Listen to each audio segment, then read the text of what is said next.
Bonjour et bienvenue sur Médien TV. C'est aujourd'hui le début du Ramadan dans une bonne partie des pays musulmans. Pour d'autres, comme le Maroc, ce sera à partir de demain. Un mois de jeûne et de très forte spiritualité, un mois de partage et de générosité également. Autant de valeurs nobles que nous évoquons ce matin avec notre invité. Il s'agit du théologien Tariq Abou Nour, qui est aussi le président de l'Institut d'enseignement supérieur islamique de Paris, d'où il est en direct avec nous depuis depuis la France. Bonjour à vous, Tariq Abou Nour, et merci d'avoir accepté notre invitation. Merci à vous, bienvenue à tout le monde et mes meilleurs voeux à tous les musulmans pour ce mois béni du Ramadan. À vous aussi et ainsi qu'à tous nos téléspectateurs. Alors, première question, on le disait à l'instant, le jeûne, ce n'est pas que arrêter de boire et de manger pendant la journée. La portée du jeûne va au-delà de tout cela. Quels sont les objectifs spirituels du jeûne? Alors évidemment, comme le précise le verset du Coran qui nous dit oh, vous qui avez cru, nous vous avons prescrit le jeûne comme on l'a prescrit aux communautés avant vous, ainsi vous atteindrez la piété, la vertu, la crainte révérentielle. Nous voyons à travers ce verset qui a institué pour les musulmans, pour les croyants, à la deuxième année de l'hégire, ce quatrième pilier de l'islam qui est le jeûne du mois de Ramadan. Nous voyons qu'il y a un objectif clair annoncé déjà dans ce verset coranique de la Sourate 2, qui est la piété qui englobe un ensemble de valeurs à la fois spirituelles et humaines. À leur tête, évidemment, le fait de purifier le cœur de ces maladies intérieures, dompter l'âme charnelle pour l'élever vers une âme qui blâme, vers une âme pacifiée, cette paix intérieure. Évidemment, au-delà du fait de s'abstenir de ces appétits, l'appétit, c'est-à-dire le fait de s'abstenir de manger, de boire et de l'acte sexuel de l'homme, le fajr jusqu'au coucher du soleil, il y a ce jeûne de l'élu, de l'élite, qui consiste aussi à avoir un comportement digne de ce mois, de préserver sa langue, de détacher son cœur de tout ce qui souille ce cœur.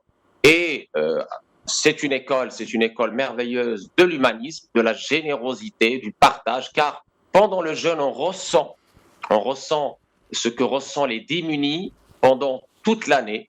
On ressent la soif, on ressent cette faim, et justement, on a cet élan de générosité, justement, de suite à ce jeûne, à ce pilier fondamental qui nous fait penser à nos frères et sœurs, surtout dans ces moments difficiles où le monde va très mal. Justement, ça nous permet de nous reconnecter à l'essentiel, de nous rappeler qu'il y a autour de nous, dans ce monde, toujours des démunis, des personnes défavorisées, et nous devons, en tant que croyants, justement, ce partage, cette générosité, cet altruisme, cette abnégation, cette humilité et ce regard humain envers toutes les créatures qui sont justement une lumière divine. Dieu a insufflé dans l'humain de son esprit, donc cette sacralité de la vie humaine, à l'occasion de ce mois de Ramadan, nous, musulmans, on insiste sur cette sacralité de la vie humaine, et que justement ce jeûne du Ramadan doit nous rappeler cette connexion avec le divin, cette paix avec soi-même et avec les créatures. Alors, vous évoquez bien évidemment le monde troublé dans lequel nous vivons, aussi bien sur le plan des conflits qu'en termes bien évidemment de contexte, hein, sur le plan macroéconomique, où on sent la situation en tout cas se compliquer dans pas mal de coins de la planète. Justement, en quoi, avec tout ce que le jeune amène comme valeur de partage, de générosité, quel message subliminal il est possible de faire passer à travers ces valeurs du jeûne-là? Mais écoutez, comme je l'ai dit très simplement, le jeûne n'est pas seulement une école de spiritualité intérieure et personnelle et individuelle, c'est aussi une école, au-delà de ce qu'elle nous apporte comme valeur spirituelle, comme j'ai dit, la patience, l'abnégation, l'humilité, l'endurance, etc. Elle doit aussi consister à ce qu'on puisse nous rappeler de notre humanité. Il y a cette dimension sociale et humanitaire et universelle dans le jeûne qui consiste justement à nous rappeler qu'il y a aujourd'hui des gens qui souffrent, non seulement pendant ce mois-ci, mais pendant toute l'année et dans toute la planète.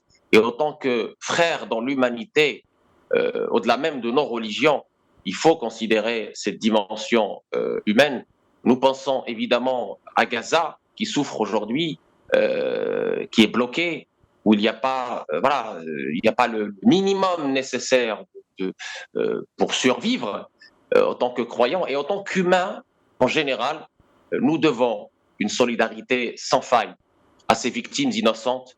Nous devons aussi, dans nos prières, nous rappeler justement de leur situation, prier dans nos prosternations, dans nos prières, pour que la paix soit retrouvée, pour que ces vies humaines soient sauvées, soient épargnées, et pour qu'on puisse mener ensemble une paix durable.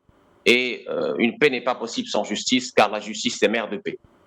La justice est la mère des paix. Alors, cela dit, aujourd'hui, entre jeûne et tradition, on veut dire le jeûne plutôt dans les traditions et la spiritualité, vous, en tant que musulman de France, qu'est-ce que vous sentez prendre le dessus par rapport à cet aspect appartenance communautaire ou plutôt devoir spirituel? Écoutez, en France, on a la chance ici d'avoir plusieurs cultures, une diversité ethnique, culturelle très importante. Donc c'est une richesse. Notre pays, la France, a toujours été dans cette richesse, qui a fait sa force. Hein. Et cette richesse ne doit pas être entachée, ou polluée par des actes anti-musulmans qu'on voit par-ci ou par-là, parce que ça reste des actes isolés. Nous devons continuer ici en France à être les ambassadeurs de la beauté, les ambassadeurs de notre modèle, Sayyiduna Muhammad sallallahu alayhi wa sallam, qui était d'un comportement sublime et qui était une miséricorde, la miséricorde envoyée aux univers, Rahman lil alamin.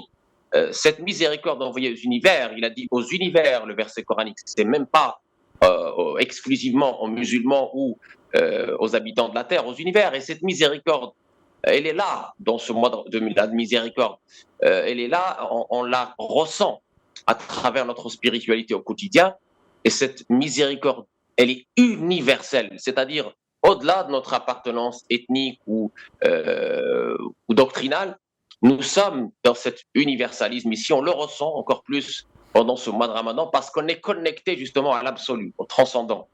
Et quand on est connecté à l'absolu, au transcendant, on ressent cette universalité et on ressent le sens et la profondeur de ce verset coranique que je viens de citer. Nous t'avons envoyé que comme miséricorde aux univers. Comme miséricorde, donc une miséricorde a certainement, comme vous l'avez si bien dit, diffusé à travers donc ce mois de Ramadan. Alors, parlons aussi d'autres aspects, c'est la compréhension. Vous êtes théologien, le jeûne et le cinquième est l'un des piliers de l'islam, hein, peut-être le troisième ou le troisième pilier de l'islam. Le quatrième. Le quatrième plutôt, autant pour moi. Alors, cela dit, en termes de respect des obligations du jeûne, des comportements à ce qui peut, on peut dire, rendre le jeûne invalide, entre autres, comment pensez-vous que dans le monde d'aujourd'hui, il est possible de préserver son jeûne dans un environnement peut-être qui de plus en plus, en fonction des pays, peut-être n'est pas toujours favorable à l'observation de cette quête de spiritualité? Très, très bonne question. Écoutez, on a la chance ici en France d'avoir environ 2600 mosquées. 2600 mosquées à travers le territoire national. Nous sommes bien ancrés, nous avons nos écoles, hein, comme mon école que je venais de citer. Nous avons encore aujourd'hui, malgré des incidents, on va dire, qui restent isolés, cette liberté de pratiquer, cette liberté de culte, dans le respect évidemment de l'autre, dans le respect de notre prochain, dans le respect de l'altérité. Et le mois de Ramadan, toutes les mosquées de France organisent on va dire, des plats le soir pour tout le monde, musulmans et non musulmans. Et les gens ici, même les non musulmans, viennent à la mosquée le soir pour rompre le jeûne avec nous dans un climat de convivialité. Et ça, c'est très important. C'est un message très important que je veux donner ici. Les musulmans, surtout pendant le Ramadan, donnent une image d'universalité, font de ce mois de Ramadan un élan de générosité, de don qui est incroyable. Et les non-musulmans découvrent, entre guillemets, à travers cette rupture de jeûne, à travers ce jeûne du mois de Ramadan, découvrent des valeurs magnifiques de notre belle religion, telle la générosité, telle la solidarité, telle ce bonheur en fait d'être en famille, d'être avec l'autre, de partager. Euh, Même le sourire est une aumône dans notre belle religion, au-delà des aumônes que chaque jour, les croyants et les croyantes non mosquées aussi sont en train de partager autour de nous. Et ça, c'est un point vraiment très important parce qu'il montre au-delà de ce que veut montrer certains médias de la haine, il montre cette représentation de notre bel islam, l'islam de beauté, aujourd'hui. Et j'ai l'occasion de travailler dans le cadre du dialogue interreligieux avec nos frères chrétiens sur un certain nombre de valeurs. Ils ont aussi leur carême du 14 février au 31 mars et on partage des moments conviviaux avec eux parce qu'on a des valeurs à partager avec les gens du livre et même au-delà. Et je disais, très important, aujourd'hui, le ramadan en France est aussi une façon, un tremplin d'aller vers l'autre, de découvrir cette belle religion et d'aller au-delà des préjugés que certains ont à cause soit de la haine de certaines personnalités ou à cause de certains médias qui veulent aujourd'hui la rupture. Nous disons haut et fort que les musulmans de France sont des citoyens, sont respectueux de toutes les règles.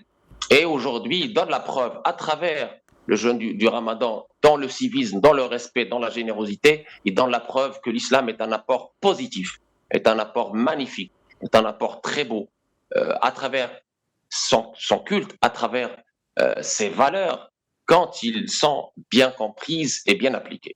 Mhm. Alors, vous évoquez un point important, c'est celui de la sensibilisation. Comme vous le dites, les musulmans de France ont le sens du partage avec leurs autres compatriotes des autres religions.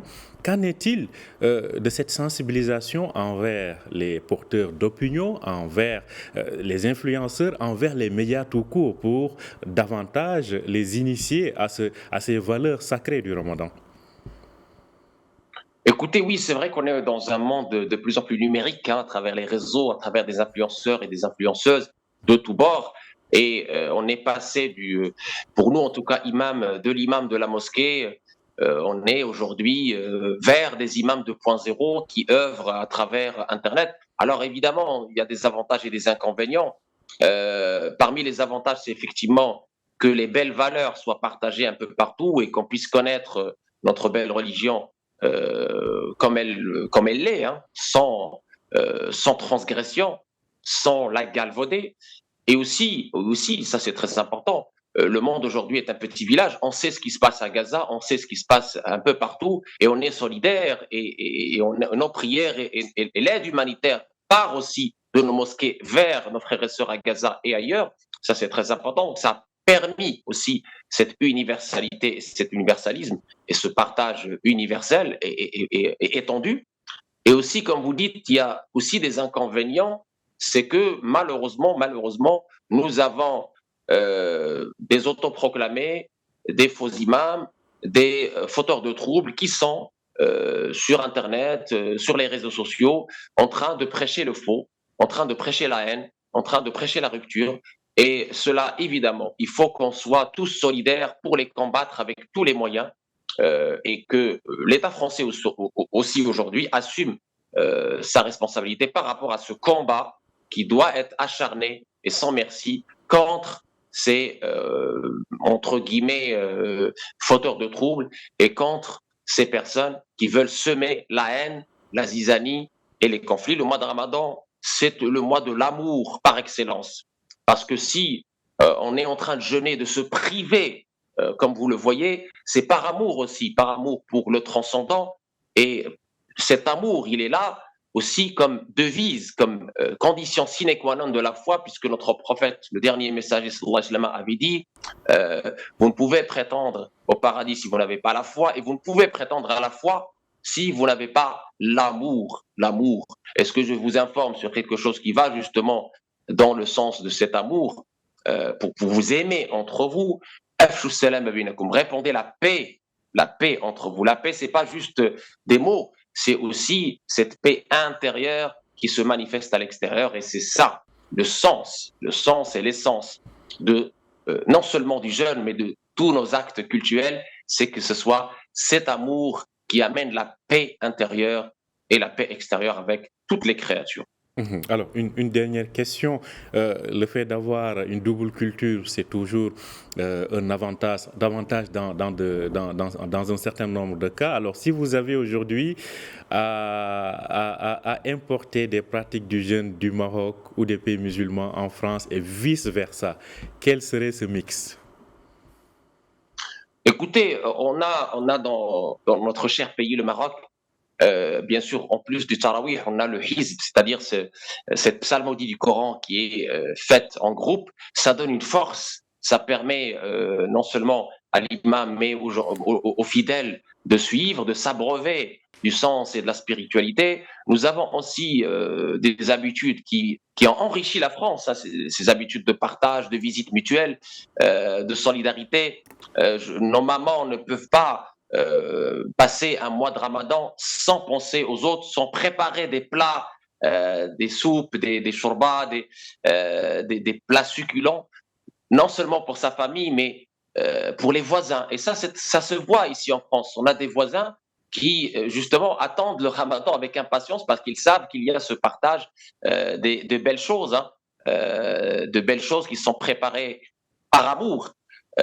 Par justement nos sœurs et au-delà, hein, c'est même les restaurateurs aujourd'hui, ils font justement de ce Ramadan une occasion de se rapprocher des autres et de partager des cultures différentes qui enrichissent, je dis bien enrichissent notre belle France, parce que justement la France, durant toute son histoire, elle a été faite de cette mosaïque magnifique qui l'a toujours enrichie, qui l'a toujours renforcée, et on ne peut pas avoir peur d'une double, d'une triple ou même d'une multitude de cultures qui sont là pour s'enrichir les uns les autres. On dit chez nous dans l'adage des spirituels marocains, on dit l'eau est une, les fleurs sont multiples. L'eau est une, les fleurs sont multiples. Et nous avons justement tant de choses à apprendre de l'autre. L'autre est une école. Il ne peut pas être une entrave vers Dieu. Au contraire, c'est le chemin vers Dieu. Le chemin vers Dieu, c'est justement d'aller vers l'autre et d'aller au-delà de nos préjugés et des jugements négatifs pour remplir nos cœurs d'amour. Et je ne peux pas finir cette interview avec vous sans parler de la zakat al-fitr, c'est-à-dire cette aumône purificatrice de la fin du mois de Ramadan, qui est aussi au-delà du culte, un symbole très fort de cette dimension sociale du jeûne, parce qu'elle est là non seulement pour purifier le jeûne du jeûneur, mais aussi pour avoir cet élan envers le pauvre, envers les démunis, pour pouvoir faire en sorte que la fête soit partagée, la fête de Eid al-Fitr, la fin du Ramadan, soit partagée avec tout le monde et qu'on ressente tous ensemble, dans le même pays, à la fois la spiritualité du jeûne, mais aussi le bonheur d'être ensemble, de s'aimer en Dieu, pour une paix durable dans notre société plurielle. Merci à vous, Tarek Abou Nour. Je rappelle que vous êtes théologien. Vous êtes aussi le président donc, de l'Institut d'enseignement supérieur islamique de Paris. Merci d'avoir accepté notre invitation. Merci, meilleurs vœux pour ce jeûne du Ramadan. Meilleurs vœux et très bon Ramadan à vous ainsi qu'à vous téléspectateurs qui nous suivez. Bonne suite de programme sur Média. Je rappelle que vous pouvez retrouver cet entretien sur notre site www.medianews.com. Bonne journée, bonne fin de programme, bonne suite de programme sur Média TV.